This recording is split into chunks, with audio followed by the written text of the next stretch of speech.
Hello friends, welcome to my channel. Friends, TS ఇంటర్మీడియట్‌కి సంబంధించి fail అయిన విద్యార్థులు మళ్ళీ మనకి సప్లై రాస్తే రెగ్యులర్‌గా తీసుకుంటారా అనే డౌట్ అయితే చాలామంది అడుగుతున్నారు కదా! సో, దాని గురించి ఈ వీడియోలో తెలుసుకుందాం. వీడియోనైతే ఎక్కడ స్కిప్ చేయకుండా వినండి.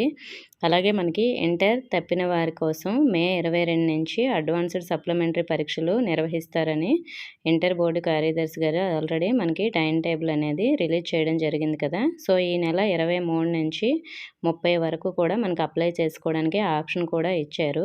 ఆ పరీక్షలతో పాటు రీకౌంటింగ్, రీవెరిఫికేషన్ కూడా మీరు ఇంటర్ బోర్డ్ వెబ్సైట్‌లో ఫీజు చెల్లించి అప్లై చేసుకోవచ్చు. సో, మరి అలాగే రీకౌంటింగు, రీవెరిఫికేషన్ కోసం మీరు వెయిట్ చేయకుండా సప్లై కోసం అప్లై చేయండి. ఎందుకంటే ఆ రిజల్ట్స్ వచ్చేసరికి లేట్ అవ్వచ్చు.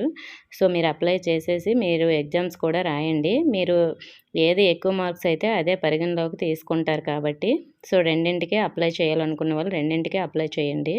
అలాగే మరి మనకి సప్లిమెంటరీలో పాస్ అయితే రెగ్యులర్‌గా పాస్ అయినట్లే అని మనకి చెప్పడం జరిగింది.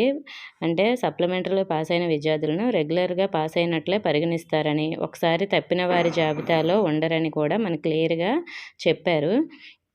సో, దానికి సంబంధించిన నేను న్యూస్ కూడా మీకు స్క్రీన్ పైన చూపిస్తున్నాను చూడండి. సో, మరి మీకు ఇప్పుడు సప్లైలో పాస్ అయితే మాత్రం రెగ్యులర్‌గా పాస్ అయినట్లే మనకి సర్టిఫికేట్‌లో వస్తుంది.